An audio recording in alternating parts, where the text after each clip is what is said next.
Welcome to my guide on Hoshimi Miyabi. Watching the whole video will give you a better understanding of how Miyabi functions and her role in any team, but if you're just looking for quick build recommendations, I will provide some at the end of the video. Please like and subscribe if you find the guide informative, and let's jump in. Miyabi is an S-rank Frost melee anomaly unit from the Section 6 faction, while also holding a Void Hunter title. She is a high damage on-field damage dealer with a straightforward gameplay loop focused around her fallen frost points, which we see under her health bar. Her core mechanic revolves around building these points and spending them on her special charged basic attack for massive damage. Miyabi scales incredibly well with attack and crit stats, even though she is an anomaly unit, making her one of the strongest pure damage dealers in the game.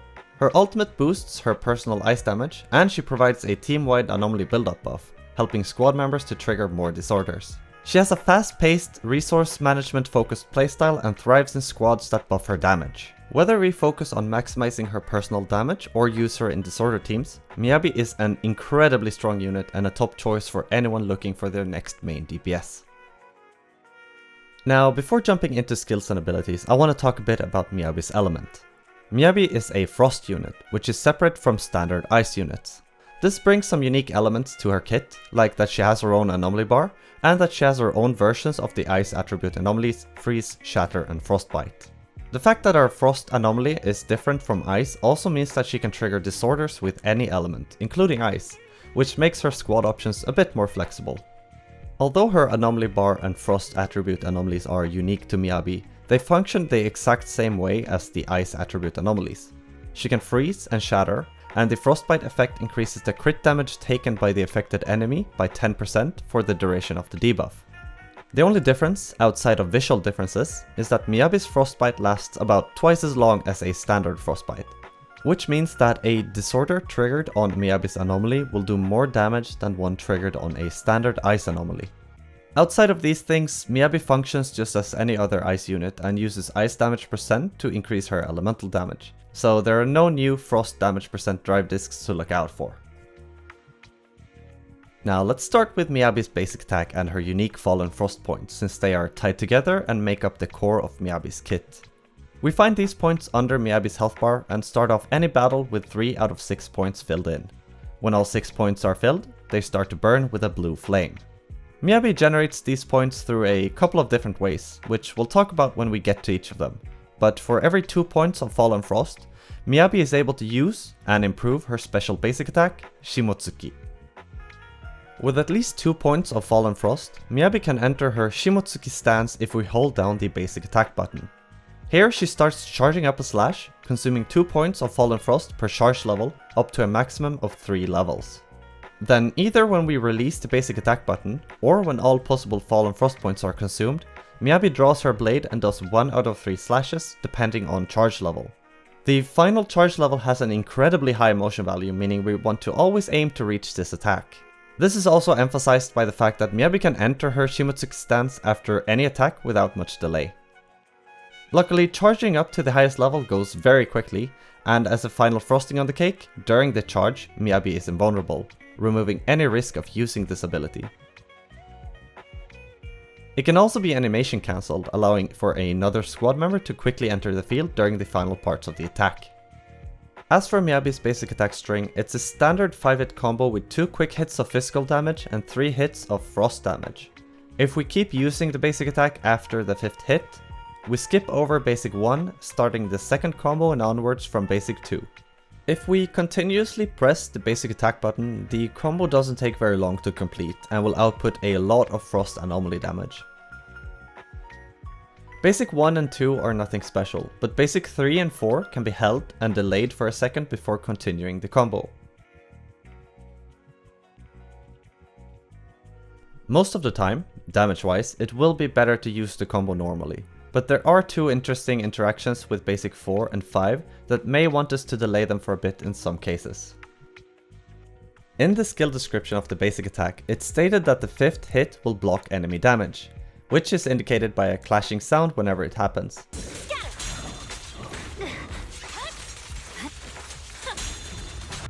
But basic 4 will also ignore damage during its animation. This is a very nice boost to survivability, which comes into play more often than you'd think.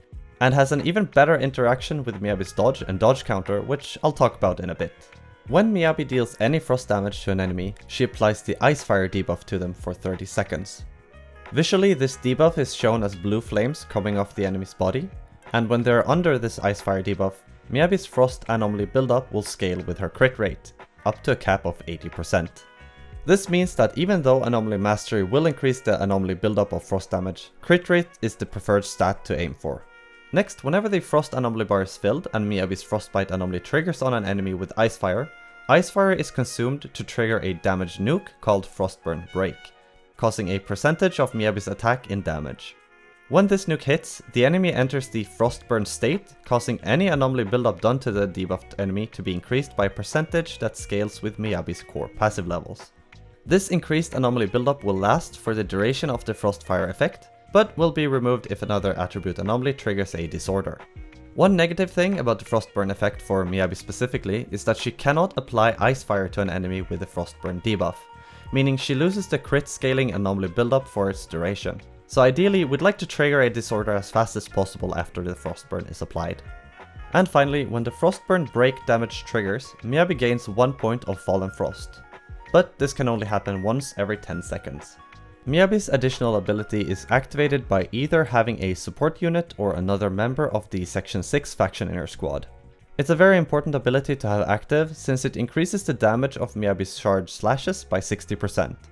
It also improves her Fallen Frost point buildup, thanks to every disorder now generating 2 points of Fallen Frost.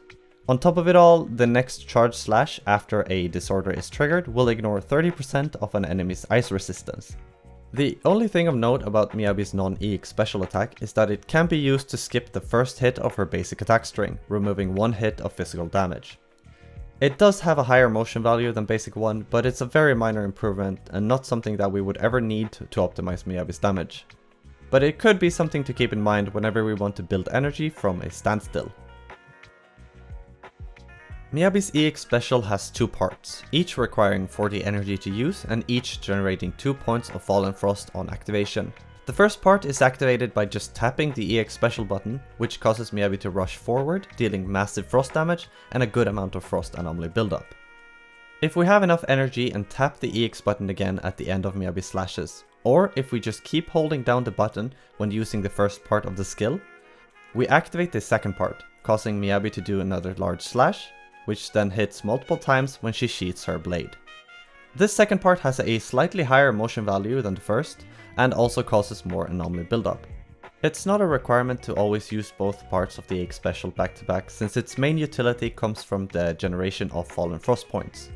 The damage and anomaly buildups are mainly just a very nice bonus. After either of the EX attacks, Miyabi can go directly into the third hit of her basic attack string, allowing her to keep up a steady flow of attacks that only cause frost damage. Miyabi has 2 distinct dodges. Her standard dodge, activated by just tapping the dodge button, and her extended dodge, activating by holding down the dodge button or by pressing it multiple times. Mechanically, they function the same way. They both lead into her dash attack, and they can both activate a perfect dodge, which can be followed up by Miyabi's dodge counter. The only difference between the 2 dodges is the amount of ground they cover, and the fact that the extended dodge can phase through enemies. Her dash attack does physical damage in a very quick slash. If we do a dash attack and then go into the basic attack string, basic 1 is replaced by the dash attack, which leads into basic 2. After a perfect dodge, Miyabi can counter with a flurry of slashes around her, causing frost damage. Then, after the flurry ends, Miyabi's next basic attack starts from basic 4. As I mentioned in the basic attack section, this comes in very handy versus enemies with multiple hit combos. Dodging an attack, countering, and using basic 4 and 5 lets Miyabi ignore damage for a very long time. And with good timing, this can be done indefinitely, since the dodge cooldown will reset long before the animation of the 5th hit is finished. There are, of course, higher damaging combos, but this one has a lot of value since it keeps us completely safe from attacks. For the most part, Miyabi's assists are fairly standard. Her quick assist does frost damage, and just like her dodge counter, can be followed up with basic 4, keeping her safe from damage. She has a defensive assist and an assist follow-up with a surprisingly high motion value. Unfortunately, combo-wise, this attack is a dead end since it doesn't naturally lead into any other attacks. apart from the charged Shimotsuki slash. Miyabi's chain attack does multiple slashes in a large area, causing a lot of frost damage and a good amount of frost anomaly buildup. And her ultimate has more utility outside of its massive motion value and anomaly buildup. On activation, Miyabi gains 3 points of Fallen Frost and gives herself a 30% increased ice damage buff for 12 seconds. The ultimate adds another layer of complexity to Miyabi's kit. In a lot of cases, the ultimate gives more than 3 points of Fallen Frost, which means that we want to be mindful of when we use it. While the ultimate itself only gives 3 points, the anomaly buildup it causes may fill the Frost anomaly bar fully, activating Frostburn and generating another point of Fallen Frost. If this coincides with another attribute anomaly being active and triggering a disorder, this will generate another 2 points as well, regaining all 6 of Miyabi's Fallen Frost points. So a more conscious playstyle will require us to keep an eye out on the Frost anomaly bar, and if there are any other attribute anomalies to consider. Of course, there isn't any need to keep track of all these things, and Miyabi does a lot of damage regardless, but considering that the third charge of her Shimotsuki slash almost has the same motion value as her ultimate, this does mean that we ideally don't want to lose out on such a big hit if we can avoid it. Miyabi's skill leveling priority comes down to maximizing her damage output, and since her playstyle revolves around gaining and spending Fallen Frost points on her Shimotsuki slash, her basic attack naturally becomes the top priority to level. Then equally as important is Miyabi's core passive, which provides a significant attack scaling nuke and generally increases anomaly buildup for the whole squad, increasing the rate at which disorders are triggered regardless of squad setup.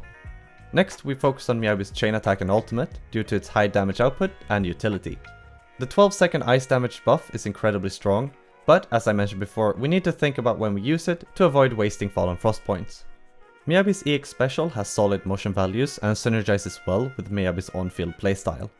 With high field time, Miyabi recovers a lot of energy, which we then use for more EX special, which leads to more Fallen Frost points. So the damage is mainly a bonus, but because of our consistent usage of it, it becomes worth leveling as well. Then finally, assist and dodge provide utility, but are less central to Miyabi's damage output. These can be left at a lower level without impacting Miyabi's performance overall. At its core, Miyabi's playstyle is very straightforward, revolving around building Fallen Frost points and spending them on her Shimotsuki charge level 3 slash. And since Miyabi scales so well with attack and crit stats, she's closer to an attack unit instead of other anomaly units in playstyle. In a team, she wants to be on field for a lot of time thanks to her very high personal damage output. Spending a lot of time on field also allows her to build a lot of energy, which leads to more EX specials, and with them, more Fallen Frost points, bringing her closer to 6 points and her next level 3 slash. A general game plan on Miyabi mainly revolves around doing as much damage as possible while always keeping Frostburn Break on cooldown. So ideally, at the start of battle we want to trigger a Frostburn Break and use an EX special to reach 6 points of Fallen Frost. Then use a Shimotsuki slash and switch into another character for the things they provide. After that, if possible, we'd like to aim for another Frostburn Break every 10 seconds for the extra point of Fallen Frost. However, the problem with this single point of Fallen Frost is that it makes Miyabi's gameplay a bit awkward sometimes if we want to avoid overcapping on Fallen Frost points. But it's something we just have to work around, either by spending more time on other characters for damage, daze or buffs, or by just sacrificing some energy for an extra EX special and overcapping a point. So now, for a quick reminder of ways to actually generate Fallen Frost points. Frostburn Break. Filling the Frost anomaly bar and consuming Icefire triggers this effect and generates 1 point. EX Special. Generates 2 points. If the additional ability is active, any disorder. Generates 2 points. And Ultimate. Generates 3 points. I mentioned this earlier, but in a lot of cases Miyabi's ultimate will generate more than 3 points of Fallen Frost, and this is where some of Miyabi's optimization comes in. We want to avoid overcapping on Fallen Frost points if possible, since they lead to such a hard-hitting ability. There will be a lot of times when we're landing on 5 out of 6 points during combat, and we might be tempted to use an EX special or try to trigger a disorder for the final point. But in most cases, it is better just to wait out the internal cooldown of the Frostburn to finish and get the final point that way instead. Being smart about our resources will lead to more slashes since we can quickly generate another 6 points with a lot of energy stored up, for example. Because Miyabi is so straightforward in her playstyle, I won't suggest any specific rotations, and she relies on other squad members for more complex optimization anyway. Miyabi's signature W engine, Hailstorm Shrine, is her best option by quite a bit thanks to the uniquely high base attack and advanced stat which is tailored for her. At rank 1 and level 60, the engine provides 743 base attack and 24% crit rate as an advanced stat. The engine effect unconditionally increases the user's crit damage by 50%, and when using an EX special or when any attribute anomaly is applied to an enemy, the equipper's ice damage is increased by 20%, stacking twice and lasting for 15 seconds per stack.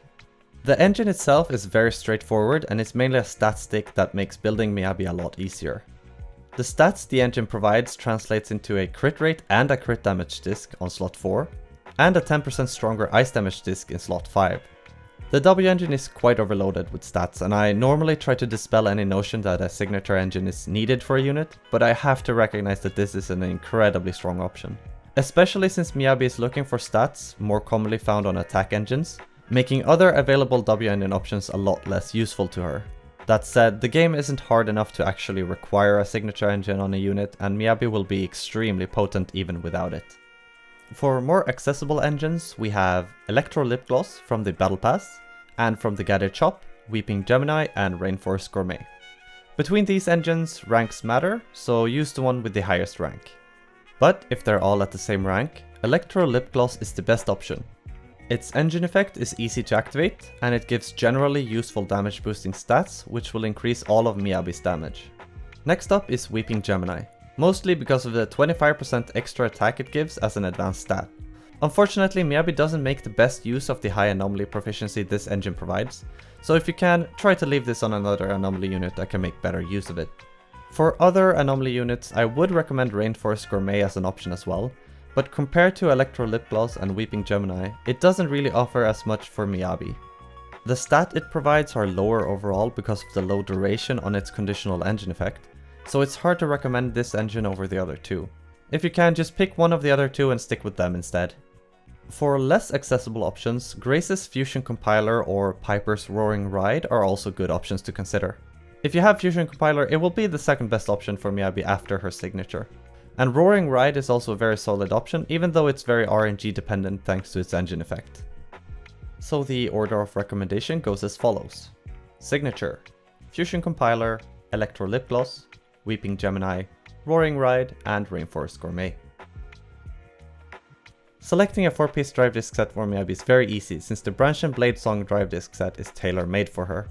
The 2-piece gives 16% crit damage, and the 4-piece is conditionally tied to Anomaly Mastery, giving another 30% crit damage when it's over 115. Then, whenever an enemy gets frozen or shattered, the user's crit rate is increased by 12% for 15 seconds.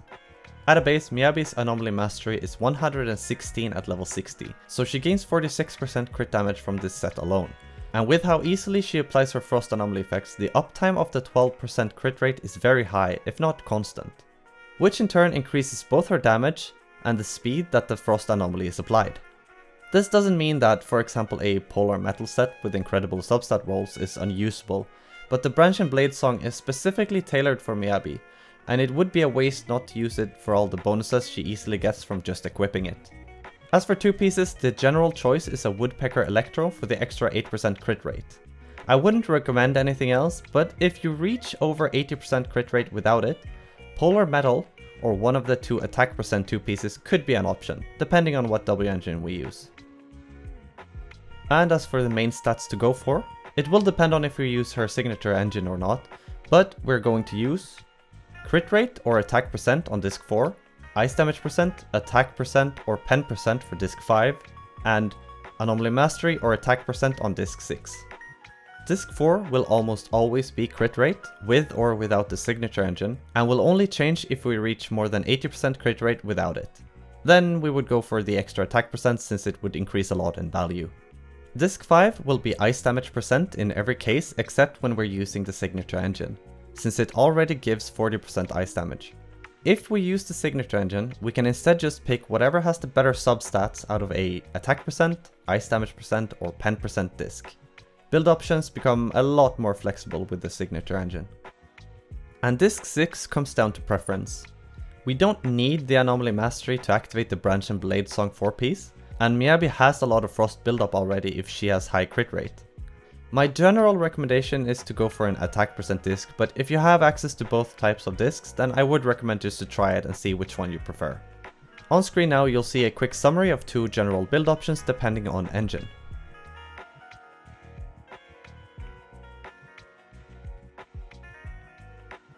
Substats are also very simple for Miyabi. Crit rate is the highest priority until she reaches 80% crit rate with any passives active, such as the Branch and Blade Song 4-piece. With her signature engine, a crit rate disc in slot 4 and a 2-piece Woodpecker Electro, we can reach this threshold with just 12% crit rate from substats, while it takes quite a bit more without the engine. Then, after crit rate, we aim for a mix of attack percent and crit damage. Ideally, as for any crit focused unit, we want to aim for a 1 to 2 crit rate to crit damage distribution, meaning that with 80% crit rate, we want to have 160% crit damage. Attack percent will increase all damage output, so when looking for crit stats, just aim for any piece with attack percent on them as well. Anomaly proficiency is, oddly enough, not a priority at all for Miyabi, even though she is an anomaly unit. So anomaly proficiency will only be prioritized a little bit over flat attack and pen, since she does cost the shatter attribute anomaly quite a lot. Now for Miyabi's Mindscapes. M1. When Miyabi enters her Shimotsuki stance, every point of Fallen Frost she consumes ignores 6% death from the enemy, stacking up to 6 times for a total of 36% for the 3rd charge level. Also, when the 3rd charge level hits an enemy under the Frostburn effect, it consumes the Frostburn and increases the whole squad's anomaly build-up rate by 20% for 10 seconds. M2. Miyabi's normal 5-hit basic attack string and her dodge counter does 30% more damage, and the 5th hit of her basic attack now also grants 1 point of Fallen Frost. At the start of battle, Miyabi now also starts with 6 points of Fallen Frost, and her crit rate is increased by 15%. M4. The damage of Frostburn Break is now increased by 30%, and whenever it's triggered, Miyabi gains 250 points of ultimate charge. M6. When entering the Shimotsuki stance, Miyabi gains the Polar buff, which increases the charge slash's damage by 30%. Whenever she gains this buff, it also immediately unleashes a slash based on the number of Fallen Frost consumed for the charge. This can happen 3 times during a fully charged Shimotsuki stance. For clarity's sake, this means that every time the charge level increases, the corresponding slash is unleashed without breaking the next charge. In summary, M1 increases the squad-wide anomaly build-up and allows Miyabi to have a more permanent uptime of her Icefire effect. M2 removes any need for crit rate substats with the normal Branch and Blade Song, Woodpecker Electro and Signature build, and reduces the time between each Shimotsuki charge slash thanks to the extra Fallen Frost build-up. M4 will increase Miyabi's overall damage output, and M6 allows her to continue doing crazy amounts of damage while charging up to the highest level of slash. Miyabi doesn't need any of these Mindscapes to function or do well, so don't feel the need to get more than a single copy. As with most characters, activating Miyabi's additional ability is core when selecting her squad members. Since the ability needs a support unit or a Section 6 faction member to activate, we have quite a few options to pick from. Miyabi is already very strong on her own, and becomes even stronger with units able to buff her, making any support a viable choice.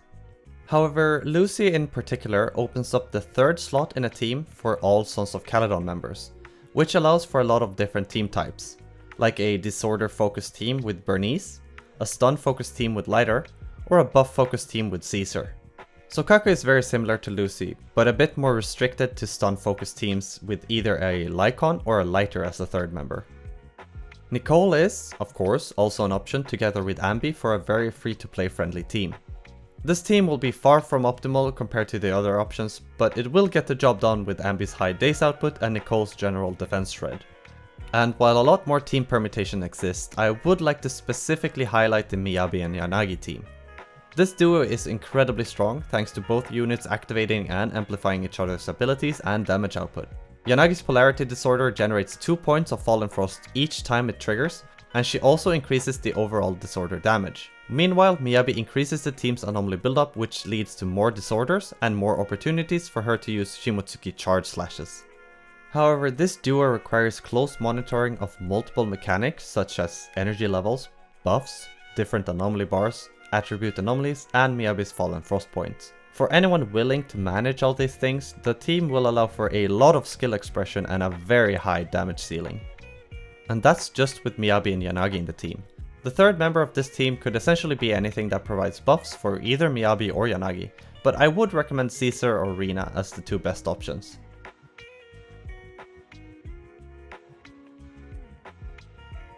I hope you were able to get something valuable out of this video and that it will improve your gameplay while using Miyabi. Please like the video if you learned something and subscribe for more guides. Thank you for watching and I'll see you next time.